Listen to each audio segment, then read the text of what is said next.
Rahul Gandhi troll है।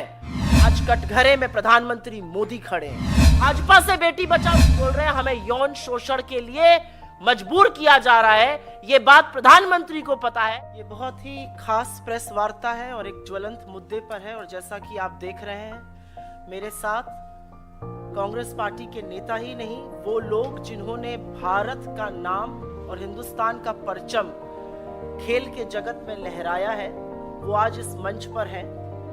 किसी और कारण से होते तो हमें बड़ा गर्व होता, लेकिन वो आज इस मंच पर हिंदुस्तान के उन खिलाड़ियों की वेदना और उनके दर्द को समझाने के लिए, बताने के लिए और सरकार से सख्त सवाल पूछने के लिए मजबूर हैं, जिसका जवाब बहुत पहले आ जाना चाहिए था।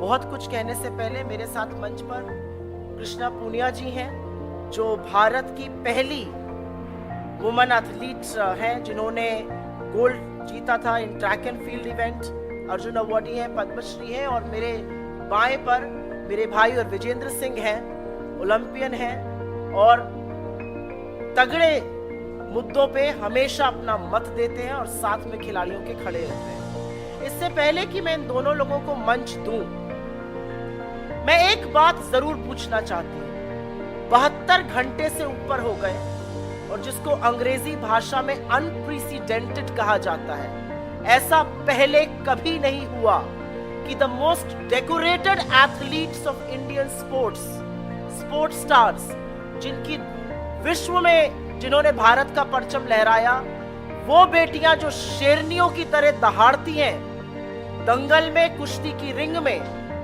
आज जंतर मंतर पर बैठकर जब उनकी आंखों से आंसू निकलता है तो सरकार की ये खामोशी अपने आप में निंदनीय ही नहीं, अपने आप में और बहुत गंभीर और गहरे सवाल खड़ा करती है। क्योंकि कटघरे और सवालों के घेरे में रेसलिंग फेडरेशन ऑफ इंडिया के चीफ, भाजपा के सांसद बृजभूषण सिंह जरूर हैं, लेकिन उससे ज्यादा आज कटघरे में प्रधानमंत्री मोदी खड़े हैं। और ये मैं बिना रीजन के नहीं बोल रही हूं, ये एक पैटर्न है। विनेश फोगट जी ने अपनी पहले दिन की प्रेस कॉन्फ्रेंस में कहा था कि उन्होंने अपने परिवार के साथ जाकर 2021 के अक्टूबर महीने में मोदी जी को सारी असलियत से वाकिफ कराया था। उन्होंने सच बताया था और अपनी जान पर होने वाले हमले का अंदेशा भी जाहिर किया था। और मोदी जी ने कहा था नहीं तुम्हें कुछ नहीं होगा।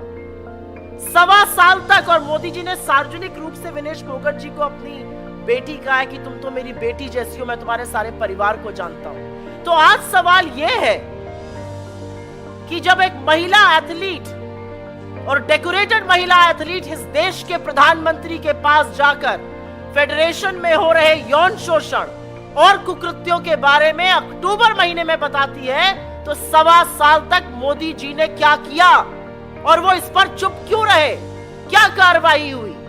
मंत्री, सांसद अभी भी अपने पद पर बरकरार है, कोई इंटरनल इंक्वायरी नहीं हुई, कोई सवाल जवाब नहीं पूछा गया। और हम ये क्यों ना पूछें कि इस सरकार का पैटर्न है, ये बड़े बड़े आक्षेप और बड़े बड़े आरोप लगते हैं, उसके बाद कटघरे में इनके मंत्री, इनके सांसद खड़े होते हैं, लेकिन बेशर्मी के चलते और थेथरई के चलते ये सरकार उनको पद से बर्खास्त नहीं करती। ये हमने अजय मिश्रा टेनी के केस में भी देखा था, जो आज भी मंत्री बने हुए हैं, और बृजभूषण सिंह के केस में भी हम देख रहे हैं। मेरा सवाल यह है कि देश के प्रधानमंत्री ने अक्टूबर 2021 के बाद, विनेश फोगट जी का कहना है उनको सब कुछ बताया, उसके बाद वो शांत क्यों रहे?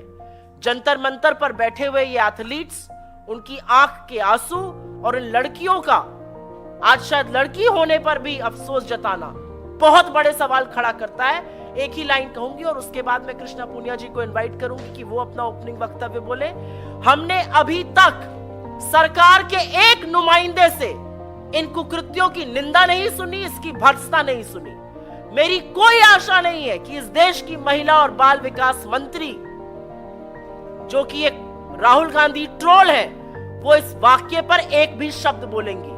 भाजपा में कुलदीप सिंह सेंगर हुए, भाजपा में चिन्मय आनंद हुए, भाजपा में अंकिता ठाकुर का कातिल बैठा है, भाजपा में लखीमपुर चीरहरण के लोग बैठे हैं। ये क्या है भाजपा का चाल चरित्र और चेहरा?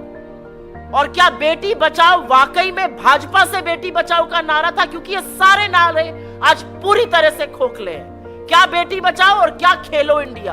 आपके जो ध्वजवाहक है स्पोर्ट्स के, वो जंतर मंतर पर बैठकर ये बोल रहे हैं हमें यौन शोषण के लिए मजबूर किया जा रहा है। ये बात प्रधानमंत्री को पता है और इस बात पर पर्दा गिराया जा रहा है।